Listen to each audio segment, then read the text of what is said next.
Eu trabalho num restaurante local faz quase um ano. Não é porque eu preciso, mas porque até que eu gosto.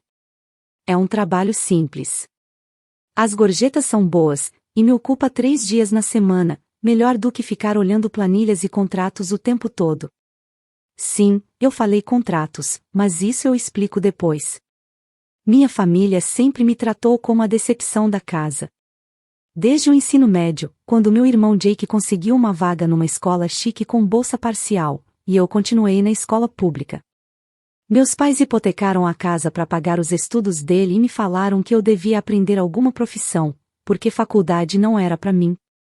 Nunca vou esquecer minha mãe me dizendo, no meu 3º ano da escola, que nem todo mundo nasceu para ter sucesso, e que tudo bem. Que algumas pessoas existem para ajudar os outros a brilharem. Eu tinha só 16 anos quando ela falou isso. Jake é 2 anos mais velho. Ele foi fazer faculdade de negócios e eu fui trabalhar na construção civil para juntar dinheiro. Meus pais sempre se gabaram das conquistas dele e fingiam que eu nem existia. Quando consegui juntar grana e sair de casa com 20 anos, meu pai falou, já era hora e me deu um desentupidor como presente de boas-vindas. Sem brincadeira. Aí, mês passado, estou lá no meu turno normal de quinta-feira, no almoço, com minha camisa polo do trabalho e crachá, quando o recepcionista leva um grupo de 4 para uma mesa minha. Eu olho e, poxa, é o Jake, meus pais e uma mulher que eu não conheço. Jake me vê primeiro e já começa a rir, tentando segurar, mas não consegue. Aí ele fala alto, caramba, ainda usando esse uniforme ridículo com 28 anos? Que perdedor. Todo mundo no restaurante fica em silêncio. Eu parado ali com 2 jarras de água na mão, e meu irmão literalmente apontando para mim, fazendo questão que a acompanhante dele me veja. Ele fala que eu sou a vergonha da família, que eles contam pros outros que eu tô preso porque é menos vergonhoso. Minha mãe levanta, vem até mim e põe a mão no meu braço como se estivesse me consolando. Aí solta, é por isso que tiramos todas as suas fotos de casa. Quando os amigos visitam, a gente diz que só tem um filho. Isso tudo, no meio do restaurante onde eu trabalho. Eu tenho que ver essas pessoas toda semana. Aí meu pai entra na conversa. Puxa a carteira com uma cara como se eu fosse um mendigo pedindo trocado. Tira umas notas e joga na minha mesa, dizendo, toma aqui R$ 70, filho. Vê se faz alguma coisa da vida. Depois ele comenta que o Jake acabou de comprar a 2ª casa. A namorada do Jake, que já estava super desconfortável, pergunta se eu tenho alguma necessidade especial. E o Jake ri e responde, não, só nasceu fracassado mesmo. Eu só fiquei parado ali. O gerente me olhava do balcão, claramente sem saber se devia fazer algo. Minha colega de trabalho, a Amber, estava de boca aberta. Eu sentia todo mundo no restaurante olhando para mim. Então fiz o único que dava para fazer, sorri, coloquei as jarras de água na mesa e falei que seria o garçom deles hoje. Peguei o pedido como se nada tivesse acontecido. Durante o almoço, meu pai continuou soltando comentários, dizendo que eu devia sonhar mais alto, que talvez o Jake podia me indicar para uma vaga na empresa dele. Jake ficou se gabando do BMW dele e do escritório bonito que tem, enquanto a namorada dele ficava me olhando, com medo, como se eu fosse surtar e atacar alguém com um garfo. O mais louco é que isso é normal para eles. Fazem esse tipo de coisa há anos. Mas o que eles não sabem é que, depois que saí da construção, tirei meu registro de corretor de imóveis. Não contei pra ninguém porque, sinceramente, cansei de eles menosprezarem tudo o que eu faço. Comecei pequeno, reformando umas casas com o dinheiro que juntei. Depois, fiz sociedade com um empreendedor que precisava de alguém com vontade e experiência em construção. 4 anos depois, abri minha própria empresa de investimentos imobiliários. Ano passado comprei uma casa em Lakeside Hills. À vista, sem financiamento. Dirijo um Honda com 3 anos de uso porque não ligo para ostentação. E trabalho nesse restaurante porque gosto, me mantém com os pés no chão. Quando eles foram embora, e claro, deixaram 15% de gorjeta, o gerente, o Dave, veio me perguntar se eu estava bem. Falei que sim. A Amber ofereceu arranhar o BMW do Jake, o que me fez rir pela primeira vez no dia. Cheguei em casa depois do turno, sentei na varanda olhando pro lago, e tomei uma decisão. Durante anos escondi meu sucesso porque não queria aguentar os comentários deles. Não queria o Jake tentando usar meus contatos nem meus pais fingindo orgulho depois de me tratarem como lixo. Mas ser humilhado na frente de um restaurante cheio passou dos limites. A verdade é, o emprego tão bem impressionante do Jake é numa empresa de imóveis comerciais que, há meses, tenta fazer negócio com meu sócio. O que eles não sabem é que sou eu quem está impedindo isso acontecer. A tal segunda casa do Jake, a casa nova do Jake fica num condomínio que minha empresa está prestes a comprar e transformar totalmente. O valor do imóvel dele vai subir muito ou cair de vez, depende só do que eu decidir. E o fundo de aposentadoria dos meus pais? Tá investido pesado no mesmo mercado onde eu atuo. Com alguns telefonemas, eu consigo mexer de verdade no futuro financeiro deles. Sempre fui o tipo que escolhe o caminho mais calmo. Fiquei quieto quando me rebaixaram. Sorria e mudava de assunto quando algum parente perguntava o que eu fazia da vida. Mas depois de ver meu pai jogando dinheiro em mim como se eu fosse um mendigo pedindo esmola, alguma coisa mudou dentro de mim. Então, ontem à noite, liguei pro meu sócio. Falei que estava pronto para avançar com a compra do projeto em Lakeside, aquele que inclui a casa nova do Jake. Também comentei que eu vou estar no jantar do setor mês que vem. O mesmo jantar onde o chefe do Jake tá doido para fazer contatos. Daqui um mês, minha família vai descobrir exatamente o que o fracassado tem feito da vida, e eu vou aproveitar cada segundo. Atualização prometida depois do jantar do setor. Confia, você vai querer saber o que aconteceu. Muita gente pediu, então aqui vai o que rolou nessas 2 semanas desde o dia no restaurante.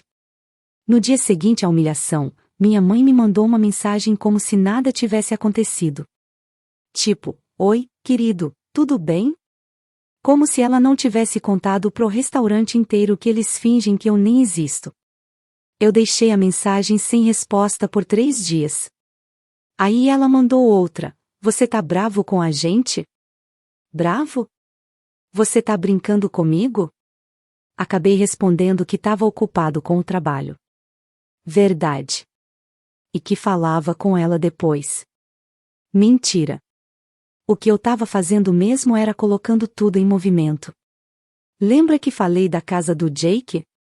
Passei aquele fim de semana analisando os detalhes do imóvel com meu sócio, o Mitch. Descobrimos que a compra incrível do Jake nem é isso tudo. Ele já tá devendo mais do que a casa vale. Comprou no auge do mercado, no ano passado, e financiou quase tudo, 90%. O condomínio tá mal das pernas porque o dono original ficou sem dinheiro. Por isso minha empresa está interessada em comprar. O Mitch queria esperar mais 3 meses, achando que o preço ia cair. Convenci ele a agir agora. Nada de ilegal ou errado. É só uma decisão de negócio que faz sentido. O fato de que vai ferrar o Jake? Vamos chamar de coincidência feliz.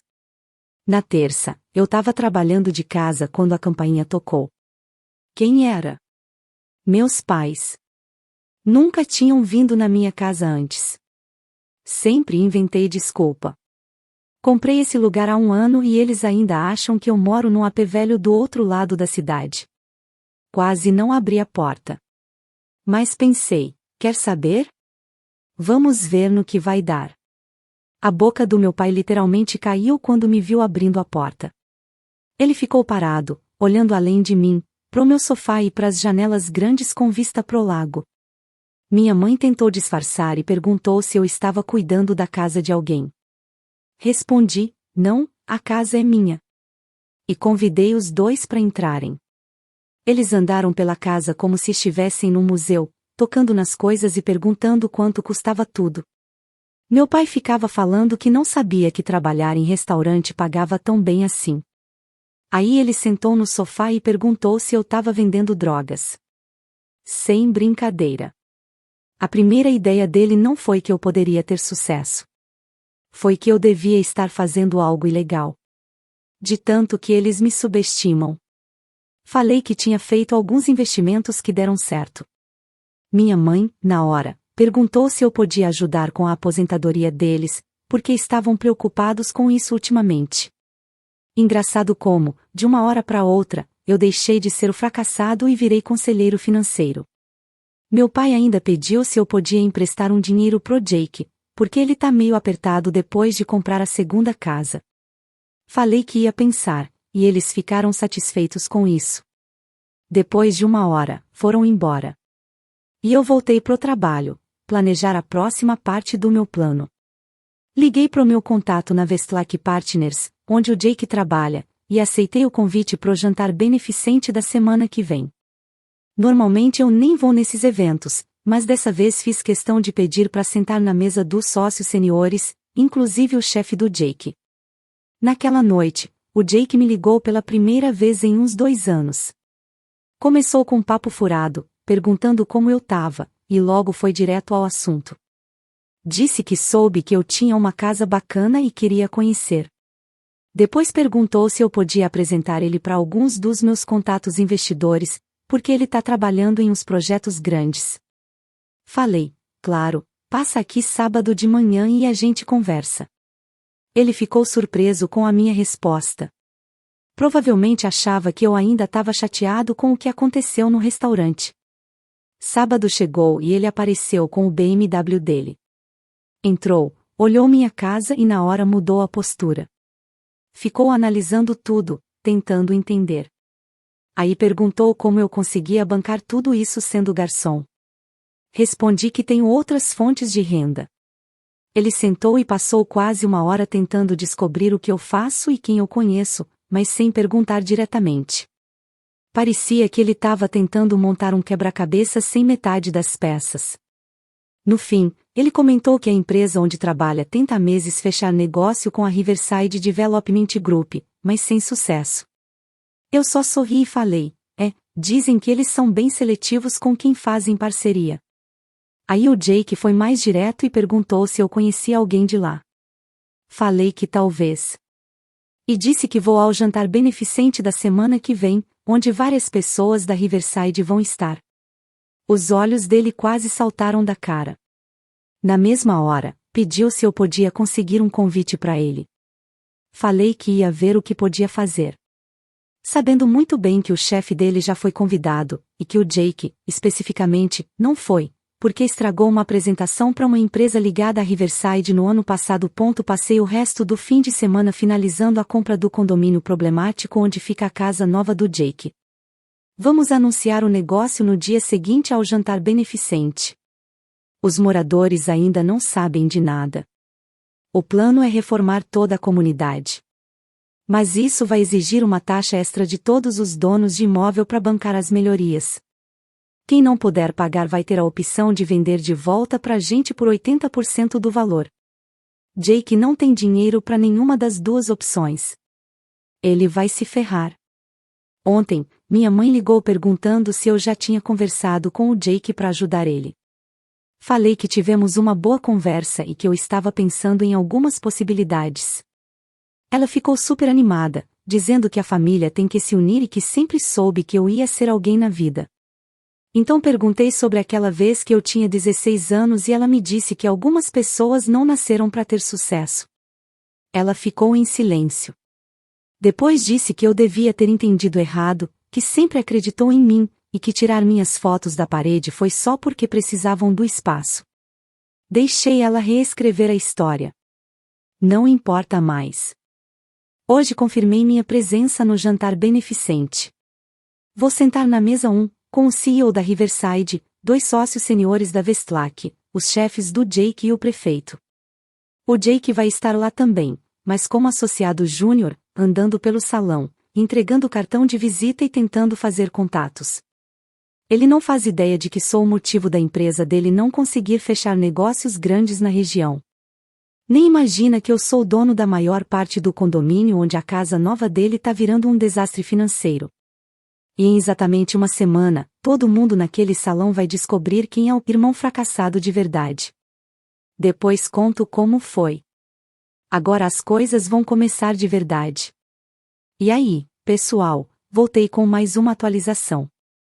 As coisas aceleraram muito desde o último post e ainda tô tentando processar tudo o que aconteceu.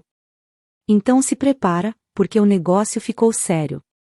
O dia do jantar beneficente finalmente chegou. Passei tempo demais me arrumando.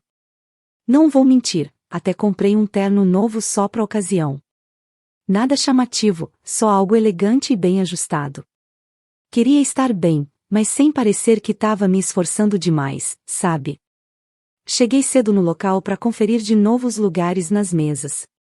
Como esperado, eu estava na mesa 1, com os nomes grandes do setor, inclusive os chefes do Jake da Vestlak. Mas o que eu não esperava era ver o nome do meu irmão na nossa mesa também. Parece que um dos sócios trouxe ele de última hora como acompanhante. Por um segundo, pensei em trocar de mesa. Mas depois pensei, quer saber? Perfeito. Ele vai ver com os próprios olhos quem é o irmão fracassado. Peguei uma bebida no bar e esperei. O salão começou a encher de gente bem vestida, batendo papo e trocando sorrisos falsos. Vi o Jake logo de cara. Ele estava no meio da galera, apertando mãos, distribuindo cartões, fazendo aquela risadinha falsa que todo mundo faz nesses eventos. Aí ele me viu. A reação dele foi impagável.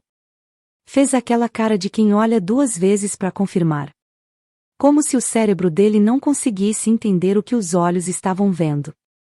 Ele se despediu rápido da conversa em que estava e veio direto para mim. Perguntou o que diabos eu estava fazendo ali, como se eu tivesse invadido a festa. Eu só sorri e disse, fui convidado, obviamente. Ele olhou meu crachá com o número da mesa e até deu um passo para trás. Perguntou se eu era convidado de alguém. Respondi, não, fui convidado diretamente pela comissão organizadora. Durante todo o tempo, ele olhava para os lados, nervoso, provavelmente com medo de eu fazer ele passar vergonha. Eu só tomava meu drink tranquilo, agindo normal, e isso parecia deixar ele ainda mais tenso. Aí anunciaram para todos irem para suas mesas. A cara do Jake quando viu que ia sentar na mesma mesa que eu, queria ter tirado uma foto. Em 2 segundos ele passou de confuso para desesperado. Enquanto a gente ia para a mesa, ele segurou meu braço e sussurrou nervoso para eu não falar nada sobre o episódio no restaurante. Disse que aquelas pessoas eram importantes para a carreira dele. Eu só dei de ombros e falei, tô aqui por negócios, não por drama de família. Chegamos à mesa e o CEO da Riverside, o Tom, levantou e me deu um abraço. Chamou de o cara da noite. Disse que sem mim eles não teriam fechado o acordo do Lakeview. O Jake ficou parado, de boca aberta, enquanto o Tom me apresentava como um dos investidores mais inovadores da região. O chefe do Jake, o Richard, perguntou se éramos parentes, já que temos o mesmo sobrenome. Antes que eu respondesse, o Jake se meteu e falou alguma besteira de que éramos primos distantes. Primos distantes. Eu olhei para ele e falei, na verdade, somos irmãos. Crescemos na mesma casa. O silêncio que veio depois foi maravilhoso. Richard ficou confuso e disse que achava que o Jake era filho único. Jake começou a enrolar, dizendo que não somos próximos, que não nos falamos há anos e tal. Eu só sorri e falei, jantamos juntos algumas semanas atrás no restaurante onde eu trabalhava meio período, com nossos pais. Noite bem, inesquecível. O Jake parecia querer desaparecer debaixo da mesa. Durante o jantar, foi ficando cada vez mais claro para todo mundo que o Jake não fazia ideia de quem eu realmente era. O irmão fracassado era, na verdade, o motivo da empresa dele não conseguir fechar negócios com a Riverside. E também dono de uma boa parte dos grandes empreendimentos da região. O prefeito perguntou há quanto tempo eu estava no ramo. Respondi que fazia uns 5 anos, mas que preferia manter um perfil discreto. Aí ele perguntou, curioso, por que eu trabalhava como garçom. Expliquei que gosto do trabalho. Me mantém com os pés no chão e me dá outra visão da comunidade. O Jake tentava mudar de assunto toda hora, mas sempre tinha alguém me fazendo mais perguntas. Na sobremesa, ele já estava suando pela camisa. Depois do jantar, na hora que as pessoas estavam circulando, ele me encurralou no bar. Estava furioso, exigindo saber por que eu nunca contei qual era meu verdadeiro trabalho. Eu lembrei ele de que ele nunca perguntou. Que passou anos achando que eu era um fracasso sem nem se interessar para saber o que eu fazia de verdade. Aí ele mudou o tom. Em segundos, passou da raiva para tentar ser parça. Ele começou a falar sobre como a gente devia se unir, como juntos poderíamos conquistar muita coisa. Disse que no fundo sempre acreditou em mim, que tudo isso foi um mal-entendido. Eu só olhei para ele e perguntei se lembrava do que disse no restaurante, que preferia dizer para os outros que eu estava preso porque era menos vergonhoso. Perguntei se lembrava do encontro dele, aquela moça perguntando se eu era especial e ele rindo. Ele tentou disfarçar, disse que era só uma piada, que eu estava sendo sensível demais. Falou que família faz esse tipo de brincadeira o tempo todo. Eu respondi que família de verdade não humilha o outro em público, não destrói o irmão por anos, nem finge que ele não existe. Nessa hora, o Tom da Riverside apareceu e perguntou se eu já tinha decidido sobre o projeto de Oakridge Heights. Aquele onde fica a segunda casa do Jake. Eu disse, sim, vamos seguir com o plano completo de reurbanização.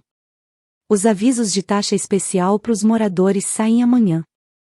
O rosto do Jake ficou pálido. Ele perguntou o que aquilo significava exatamente. O Tom começou a explicar tudo: reforma total da infraestrutura, novo projeto arquitetônico, taxas altíssimas para os moradores ajudarem a financiar. Disse que quem não conseguisse pagar poderia vender a casa de volta para a gente por um valor bem mais baixo. Jake me puxou pro lado e perguntou se aquilo era algum tipo de brincadeira. Eu disse que não, que era só negócio. Que às vezes os investimentos não saem como a gente espera. Ele falou que não podia pagar essas taxas agora, que já estava apertado com o financiamento da casa. Eu dei de ombros e falei, que pena. Mas você sempre pode vender pra gente por 80% do valor. Vai sair no prejuízo, mas é melhor que perder a casa. A expressão no rosto dele foi exatamente o que eu esperei por anos. Ele finalmente entendeu que nada disso foi acaso. Que eu sabia muito bem o que estava fazendo. Que o irmão fracassado dele estava 10 passos à frente o tempo todo. Ele me chamou de vingativo, disse que isso não era coisa que se faz com a própria família. Eu só ri e perguntei, e quem foi que começou? Lembrei ele do restaurante, do dia em que ele me humilhou na frente de todo mundo, quando tudo que eu fazia era trabalhar em paz.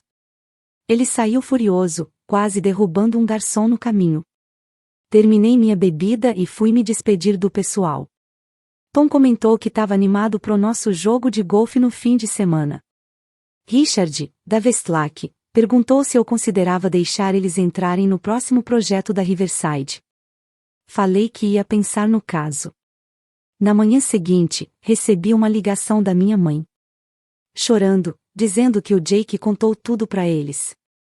Que eu estava sabotando a carreira dele, arruinando os investimentos de propósito, tentando destruir ele financeiramente. Ela não parava de perguntar por que eu faria isso com meu próprio irmão. Eu lembrei do restaurante.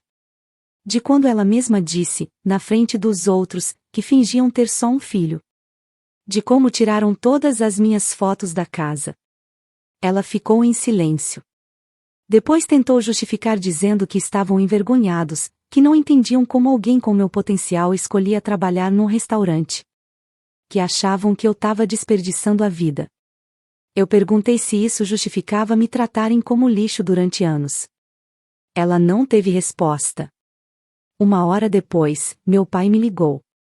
Meu pai foi mais direto. Disse que a gente precisava fazer uma reunião de família para resolver tudo isso. Falou que o Jake agora estava em sérios problemas financeiros por minha causa, e que talvez eles teriam que ajudá-lo para ele não perder a segunda casa. Eu perguntei se eles tinham dinheiro para isso. Ele admitiu que não. Que o fundo de aposentadoria deles não estava indo bem. Depois, ele perguntou se eu consideraria dar um tempo no projeto de Oakridge. Talvez encontrar um jeito de tirar a casa do Jake da cobrança. Eu disse que ia pensar. Ele parecia aliviado, achando que eu ia ajudar. Mas o que eu estava mesmo pensando era que o fundo de aposentadoria deles era muito investido em imóveis comerciais que a minha empresa estava prestes a comprar e reformar completamente. Hoje de manhã, os avisos das cobranças especiais foram enviados para todos os moradores de Oakridge Heights, incluindo o Jake. O dele foi de $87.000, para pagar em até 60 dias. No mesmo momento, saiu o comunicado para a imprensa anunciando que minha empresa comprou 3 grandes imóveis no centro da cidade, os mesmos em que o fundo dos meus pais é investido. Faz 1 hora que meu celular não para. Mensagens, ligações, áudios, tudo da minha família. Minha mãe dizendo que tá tendo crise de ansiedade. Meu pai falando que precisamos conversar com urgência. Jake me xingando de tudo quanto é nome e depois implorando por ajuda. Ainda não respondi ninguém. Parte de mim quer deixar eles sofrerem mais um pouco. Sentirem só um pouco da humilhação e da impotência que me fizeram sentir por anos. Mas outra parte fica se perguntando se eu fui longe demais. Se virar a vida financeira deles de cabeça para baixo é uma resposta justa depois de tantos anos de abuso emocional. Se vale a pena ser o vilão da história deles. Mas aí eu lembro do sorrisinho do Jake quando me chamou de fracassado. Das palavras frias da minha mãe dizendo que fingem que eu nem existo. Do meu pai jogando dinheiro na minha frente como se eu fosse um pedinte. Eu aviso quando decidir o que fazer. Mas agora, tô mais para deixar eles aprenderem da forma mais difícil que tudo o que a gente faz tem consequência. Atualização final. Já se passaram 2 semanas desde a última vez que postei, e caramba, as coisas ficaram intensas.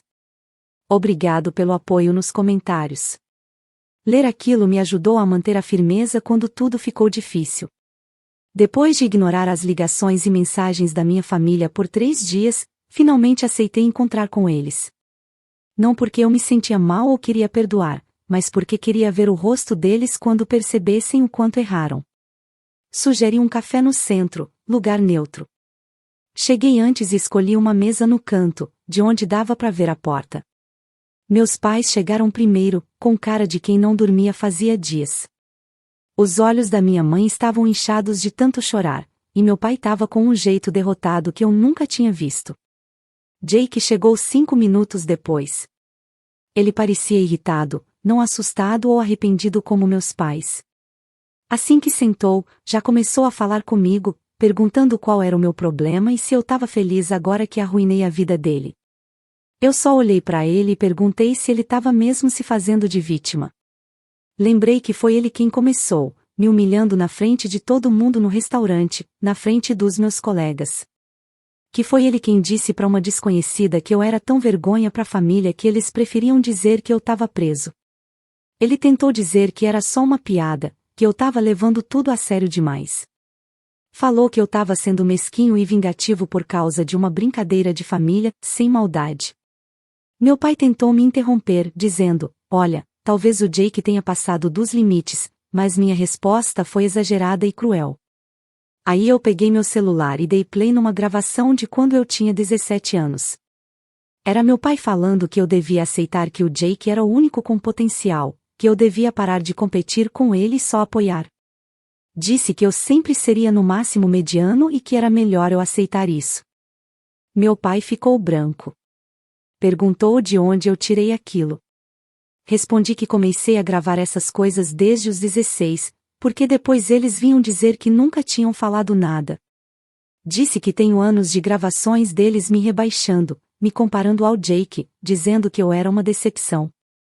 Minha mãe começou a chorar, dizendo que só estavam tentando ser realistas, que não queriam me ver sonhar alto e depois me frustrar por não conseguir ser como o Jake, que tudo vinha do amor. Eu ri na cara dela e perguntei, que tipo de amor faz um pai ou uma mãe dizer que o filho é um fracasso? Que amor é esse que tira as fotos do filho de casa e finge que ele nem existe? Jake tentou mudar o foco para ele. Começou a falar da cobrança especial na casa dele, que ele não consegue pagar, que agora os chefes dele sabem que ele mentiu dizendo que era filho único, que tá com medo de perder o emprego. Eu disse que não tô nem aí pros problemas dele, e que ele devia pedir ajuda pros nossos pais, já que ele é o filho único deles. Meu pai pigarreou e falou que não podiam ajudar o Jake porque eles próprios estavam com problemas financeiros. Os imóveis comerciais em que o fundo de aposentadoria deles estava investido iam ser reformulados, e eles iam perder muito dinheiro. Aí ele me olhou com um jeito de quem estava implorando e perguntou se eu podia fazer alguma coisa por eles. Eu perguntei, por que eu ajudaria quem passou a vida toda me tratando como lixo? Minha mãe começou com aquele papo furado de sangue é mais espesso que água, que família se une nas dificuldades. Aí eu peguei minha carteira, tirei $70 e joguei na mesa. Falei pro meu pai, talvez agora você devesse finalmente fazer algo da sua vida. A cara dele ouvindo as próprias palavras de volta foi impagável. Ele levantou tão rápido que a cadeira caiu. Começou a gritar, dizendo que eu não tinha o direito de falar com ele assim, que eu estava sendo cruel e infantil. Todo mundo no café ficou olhando. A barista parecia pronta para chamar a polícia.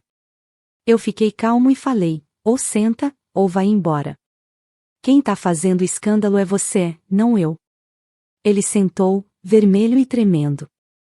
Minha mãe tentou outra tática, disse que sentia muito se a forma como me criaram fez eu me sentir menos valorizado, que sempre quiseram o melhor para mim, que estavam orgulhosos do que conquistei. Eu perguntei, orgulhosos agora? Depois de anos sentindo vergonha de mim? É só porque hoje eu tenho dinheiro. Por que posso ajudar com os problemas financeiros de vocês? Cadê esse orgulho quando eu estava pegando pesado na construção? Quando tirei minha carteira de motorista? Quando comprei minha primeira casa? Jake se meteu de novo, dizendo que a gente precisava parar de falar do passado e focar em soluções. Disse que podia até pedir desculpas se era isso que eu queria, mas que precisava de ajuda para pagar a cobrança, senão ia perder a casa. Eu falei que ele tinha 3 opções: pagar os $87 mil, vender a casa de volta para minha empresa com prejuízo ou deixar a casa ir para leilão. Ele perguntou se eu podia abrir uma exceção para ele. Respondi, não. Negócio é negócio. Meu pai bateu a mão na mesa e perguntou, que tipo de filho faz isso com a própria família? E eu respondi, aprendi com os melhores. Com pais que ensinaram que tá tudo bem tratar mal quem não corresponde às expectativas. Minha mãe começou a chorar, dizendo que eu não era o filho que ela criou. E eu disse, e nisso você tá certa. Eu não era mais o garoto que eles criaram. Eu era o homem que sobreviveu às críticas constantes e ao abuso emocional deles. Que venceu apesar deles, não por causa deles. Jake tentou mais uma vez. Disse que sabia umas coisas sobre meu sócio, o Mitch, que podiam causar problemas se viessem à tona. Falou que talvez a gente pudesse se ajudar. Eu só ri e liguei pro Mitch na hora, com o viva voz ligado. Contei que o Jake estava ameaçando espalhar boatos sobre ele se eu não ajudasse com a cobrança. Mitch perguntou se o Jake sabia que chantagem é crime, que a gente tem advogados para isso. Jake ficou pálido e começou a recuar, dizendo que estava desesperado, que não era bem uma ameaça. Mitch disse que entendia, mas avisou que o Jake devia pensar bem antes do próximo passo. Depois desligou. A mesa ficou em silêncio por um bom tempo. Aí meu pai perguntou bem baixinho o que eu queria deles. Se tudo aquilo era só vingança ou se tinha algo que eles podiam fazer para consertar as coisas. Eu falei que não queria nada. Que passei anos tentando ganhar o respeito e a aprovação deles. E agora eu não me importava mais com isso. Falei que a cobrança da casa do Jake ia acontecer de qualquer jeito e que o fundo de aposentadoria deles ia perder valor porque o mercado às vezes é assim. Mas também disse que não estava tentando destruir ninguém. Que eram decisões de negócio que faziam sentido mesmo sem o nosso passado pessoal. Que a casa do Jake estar naquele empreendimento era coincidência. Eu já estava de olho naquele local meses antes do lance no restaurante. Minha mãe perguntou se isso queria dizer que eu ia cortar laços com eles para sempre. Eu disse que ainda não tinha decidido. Que passei 28 anos sendo filho deles e só recebi crítica e humilhação. Talvez fosse hora de ver como era viver sem eles. Jake ficou irritado de novo, dizendo que eu tava exagerando, agindo como se eles tivessem me abusado, que toda família tem problemas e eu tava fazendo tempestade em copo d'água. Eu me levantei e falei que tinha acabado. Que Jake que resolvesse a situação dele com a casa. Que meus pais podiam entrar em contato de novo quando estivessem prontos para reconhecer como me trataram e pedir desculpas de verdade, não por interesse, mas por arrependimento real. Meu pai perguntou mais uma vez se eu ia mesmo virar as costas para a família por causa de mágoas. Respondi que não estava virando as costas. Eu só estava, finalmente, me defendendo. E fui embora. Na semana seguinte, veio o impacto. Jake acabou vendendo a segunda casa de volta para minha empresa, com prejuízo. Não tinha como pagar a cobrança e não conseguiu outro empréstimo. Meus pais tiveram que adiar a aposentadoria por 5 anos por causa das perdas no investimento. Os chefes do Jake na Westlake descobriram que ele tentou chantagear o Mitch e colocaram ele em observação. A namorada dele, a mesma do restaurante, terminou com ele depois que ouviu toda a história de um amigo em comum que estava no jantar beneficente. Minha mãe tem mandado mensagens longas, cheias de emoção, dizendo que sente minha falta e que sente muito por qualquer dor que causaram. Meu pai não entrou mais em contato. Ontem eu encontrei a irmã da minha mãe, minha tia Karen, no mercado. Ela perguntou o que estava acontecendo com a família. Disse que minha mãe tinha chorado no telefone, mas não contou o motivo. Contei um resumo para ela. Ela ficou surpresa, mas não chocada. Então me contou algo que eu nunca soube. Pelo visto, o Jake teve muita dificuldade na escola quando era pequeno. Tinha problemas de aprendizado, precisou de reforço, de tutores, de tudo. Meus pais gastaram uma fortuna com especialistas e ajuda extra. Enquanto isso, eu ia bem sozinho, tirava boas notas sem precisar de nada disso. Ela disse que meus pais ficaram tão acostumados a se preocupar só com o Jake que, quando ele começou a se sair bem, era como se eles ficassem até com raiva de mim por não precisar da ajuda deles. Que o favoritismo deles vinha de uma visão torta, de achar que quem mais sofre merece mais amor, e quem é independente, não. Isso não justifica o que fizeram, mas me ajudou a entender melhor como as pessoas conseguem se enganar achando que estão fazendo o certo, mesmo quando machucam quem está por perto. Tenho pensado no que vem agora. Não quero reconciliação, pelo menos por enquanto. O estrago que eles fizeram durante anos não se resolve com pedidos de desculpa ou terapia de família. Mas também não quero continuar punindo ninguém. Já disse o que precisava. Eles sofreram as consequências. Agora quero focar na minha vida. Vendi minha parte no empreendimento de Riverside semana passada, não por causa do Jake, mas porque foi um bom negócio. O restaurante onde trabalho meio período me chamou para investir como sócio silencioso, e estou pensando na proposta. Sobre minha família, vou deixar essa relação em pausa por um tempo. Talvez daqui a alguns meses ou anos, a gente tente de novo, com limites e expectativas diferentes. Ou talvez não. De qualquer jeito, não vou mais correr atrás da aprovação de quem decidiu que eu não valia a pena antes mesmo de me conhecer de verdade. Se tem uma coisa que aprendi com tudo isso, é que às vezes a família que a gente nasce não é a que a gente merece. E que se defender, às vezes, significa ter coragem de ir embora. Obrigado por acompanhar essa história maluca, Reddit. Os comentários e o apoio de vocês significaram muito para mim.